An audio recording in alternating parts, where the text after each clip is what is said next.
is a bit of a basic introduction to naphthenic oils in metalworking fluids.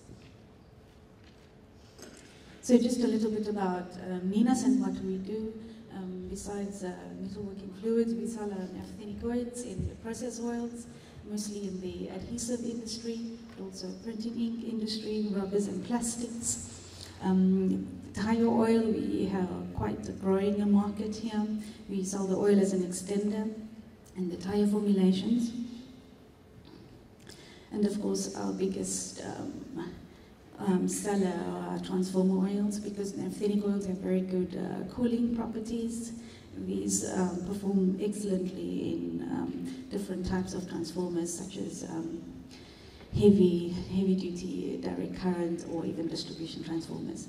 And of course, in the lubricant industry, we focus a lot on grease applications and also metalworking fluids, apart from the normal type of industrial fluids like hydraulics and gear oils.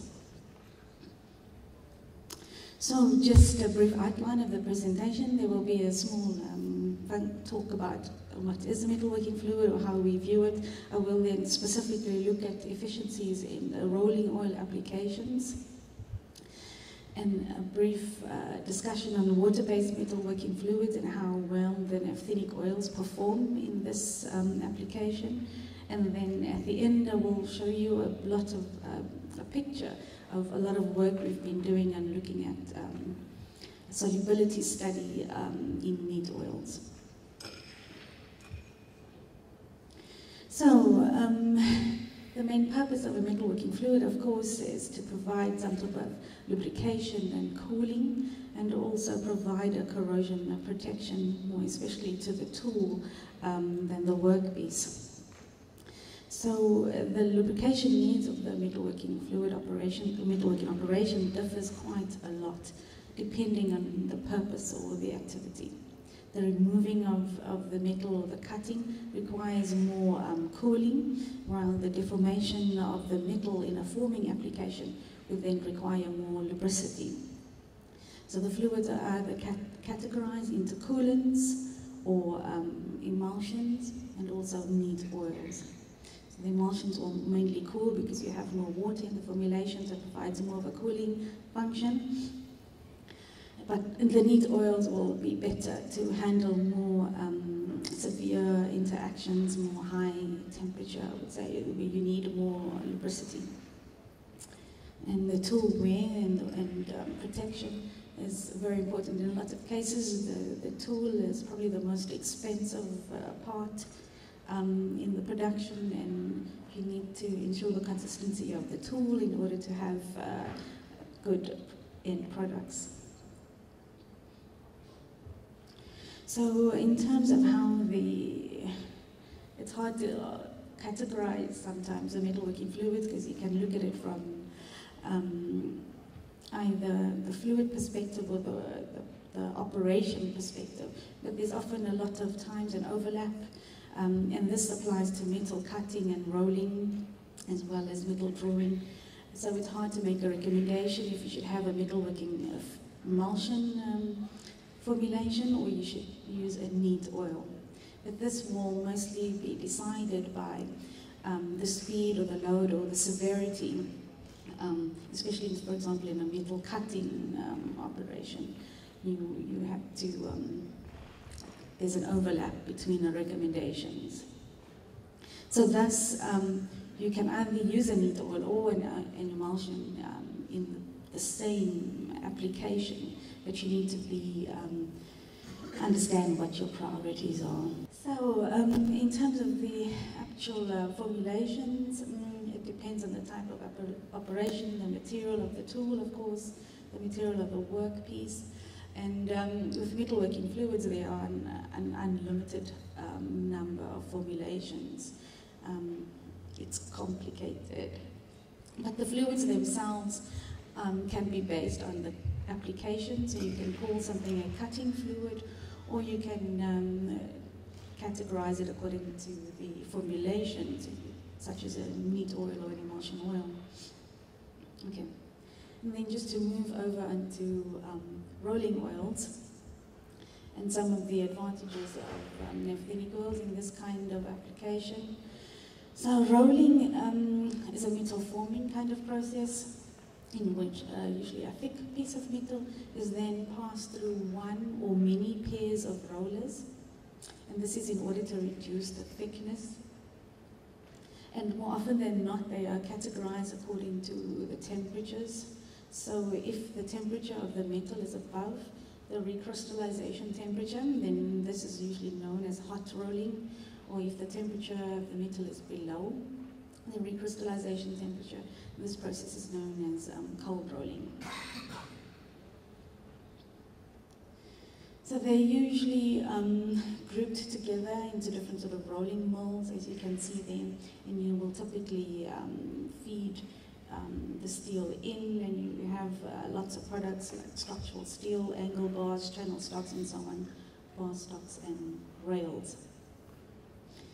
But most steel molds then take these and they convert them into semi-finished casting products and then again into finished products. Right, so the advantages of naphthenic, my word has just, it's rolling oils. The main advantages are the high viscosity pressure coefficients that naphthenic oils possess over the other mineral oils that are normally used in these formulations. The high solvent power also assists in keeping the additive package in the formulation, as well as holding all of the contaminants or the chips in solution. It also provides an excellent self-cleaning characteristic because of the higher volatility. So naphthenic oils can be successfully used in several rolling applications, such as hot and cold steel. More aluminium rolling I would recommend. So this is just a diagram of a typical viscosity pressure coefficients. So here we can see that aromatic oils possessed the best sort of viscosity pressure coefficients, and then the naphthenic oil, then you get paraffinic oil, and then esters. So what happens in a very high pressure situation is that eventually the viscosity thickens so much that it almost becomes like a solid, and this is how it's able to provide a good lubrication in the rolling application. So when it comes to the self-cleaning properties of the naphthenic oils, because of the higher volatility, which means that these oils will evaporate at the annealing temperature. So that means that there's no need usually for a separate cleaning operation, and this can result in a shorter and more efficient operation. And then just moving on briefly to water-based metalworking fluids. Typically, there are three types of water-based metalworking fluids. The conventional ones, where you will just have a concentrate that has the oil and the additives, and then that formulation is usually about 40 to 65% of the mineral oil. And then the semi-synthetic, where you have oil, additives, and water. There, the oil content is between 10 to 40%. And then purely synthetic fluids, where you just have the additives and the water. The typical additives used here are emulsifiers, lubricity additives, corrosion inhibitors, and biocides, or antifoams. These are mainly used as cutting and protecting fluids, or as hot rolling oils.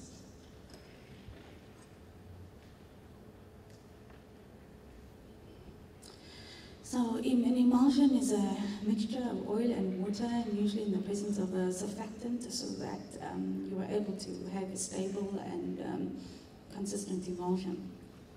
So it's normally a liquid-liquid dispersion of non-miscible fluids together, and these can be stable for either 1 hour, 1 day, or 1 year, depending on the interactions between the oil, the water, and the surfactant.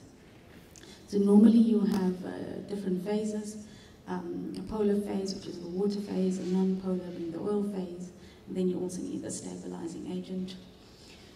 to make these sort of complex systems where you have surfactant, and then you can also have oil in water, water in oil, and several other complicated systems. Sometimes there's a second emulsifier in the formulation, and then of course the normal additive package is also added, like the antioxidants, anti-wear, and extreme pressure, and lubricity type additives. Okay, so this was just a quick lab test to understand how the naphthenic oils maybe compare in solubility with the typical paraffinic oils such as SM500. So yeah, this is just an emulsion with the 15% mineral oil, a very common surfactant, and butyl diglycol. Here we have a naphthenic oil that's called T22 and a paraffinic oil. And so after 24 hours, we see that naphthenics will just have a small cream layer on top, but no oil-free layer will be visible, whereas with the paraffinics, you will have quite a lot of separation out, a much thicker cream level, and then also an oil-free layer as well.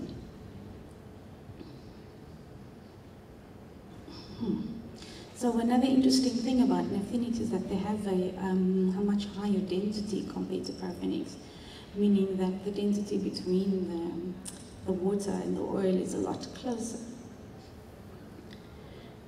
This is important because it actually increases the stability of the emulsion, and then also its resistance to centrifugal forces during pumping.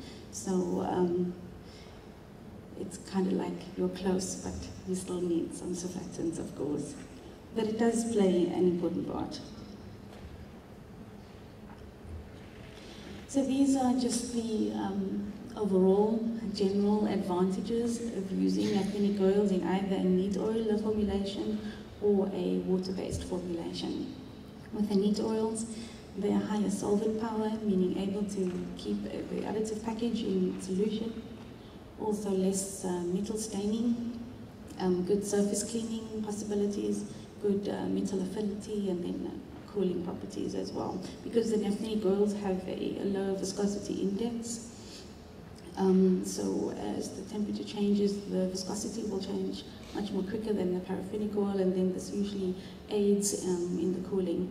It is also why we sell our oils in transformer oils specifically for this function, cooling properties. With the water-based formulations, then a high solvent power, so you have very stable emulsions with naphthenic oils.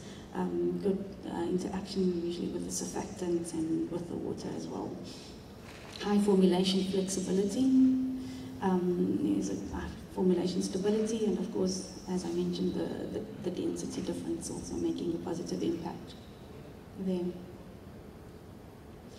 Okay, so this is a picture of a very sort of big study that we did, and I'm not going to go into too much detail about the results, but I just want you to get a sort of picture and maybe some ideas if you want to do the same kind of study for yourself and in your metalworking fluid formulations. So this was mostly just trying to understand the neat oil solution stability. Okay, so this study was initiated actually just to chart the solubility of a range of additives utilizing metalworking fluid. So, as I maybe mentioned yesterday, I work in a sort of a very large research and product development group. So we are always working to try and understand how our oils are performing in different applications. So with this particular study, we wanted to understand how our oils are going to interact with the different kind of additive packages that are commonly used in the metalworking fluid industry, so we can then make good recommendations to our customers.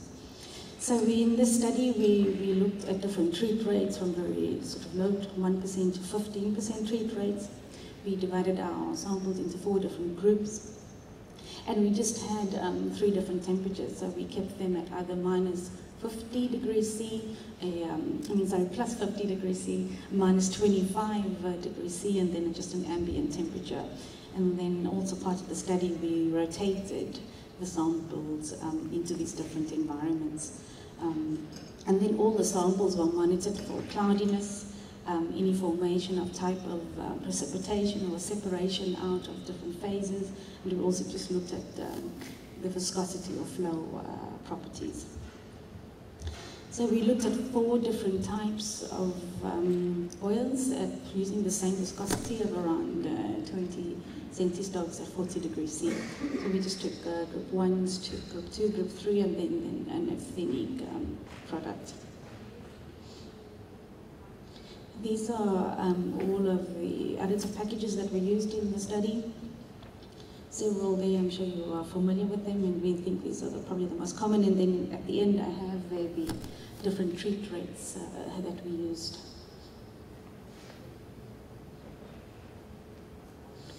So we ran this for a period of 25 weeks. And at each week, we would look at the sample, and then we used a kind of a rating system to categorize them. So usually the high number would be some sort of positive result, so an unchanged, and then the lower number would mean there would be quite a lot of cloudiness or precipitation or separation out of phases. And then likewise for the minus 25, and the same thing obviously for the ambient temperature. So this is just now a quick sort of snapshot of some of the results.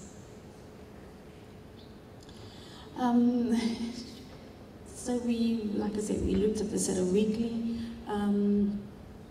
and took pictures and monitored the samples quite closely. It provided some really sort of interesting information. We found also that over time, the ratings obviously vary. So if you were just having a plus 50 degrees and you had some samples, you would see that after sort of maybe 5 weeks, there would be changes in some of the samples, or some would stay constant. And so it was like a very sort of useful picture that we could plot for ourselves. So for example, if we look at one particular polyol ester at 19 degrees C over a 25-week period, and this is obviously group 1, 2, and 3, and you might not be able to see this clearly, but it's just to give you an idea of the kind of results you can get from this kind of study.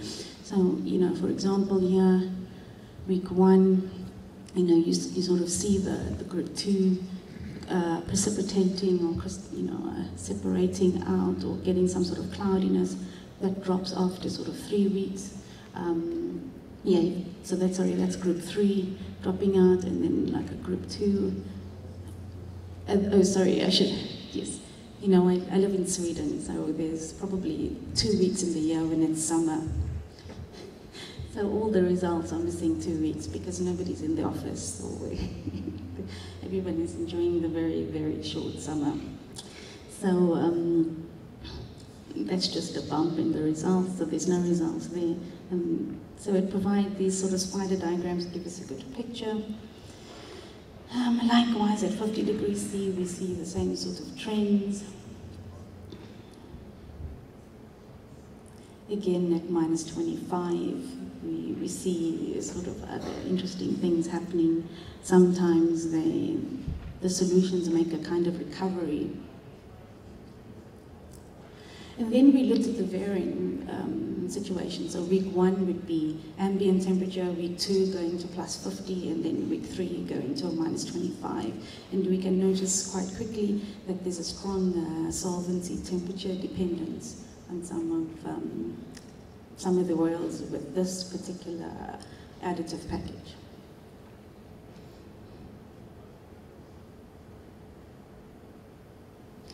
Right, so I think that is a chlorinated paraffin, and here we see, for example, what's that? That's the naphthenic oil, that's your group 1. They were mostly all overlapping, and then group 1 sort of dropping out after 8 weeks, and the naphthenic dropping out sort of after 13 weeks.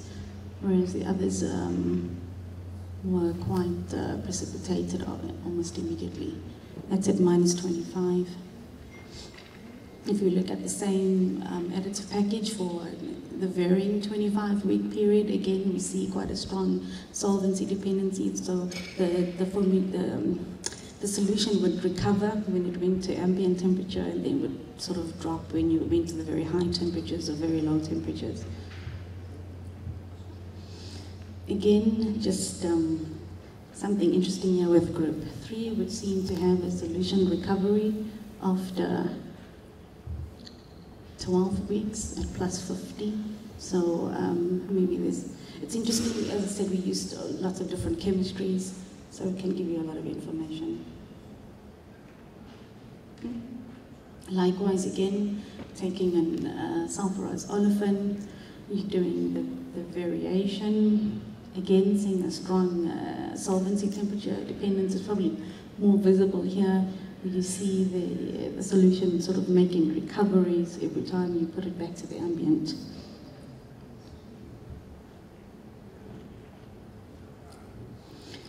In this sulfurized fat type formulation here, we have an irreversible loss of the solubility in group 3 over time. So that didn't make any kind of recovery. Right, so that was just perhaps to give you some ideas, and you can maybe fiddle around with it in your own labs. But we really liked the study. We found that we could quite easily discriminate between the different base oils and all the additive combinations. But so in general, the properties of the solution is displayed the kind of sensitivity to these conditions exactly as we expected. Of course, in most studies, there's always some interesting developments, and these need to be investigated further. But this thermal cycling generated some additional precipitation sometimes, or quite a lot of sort of change behavior.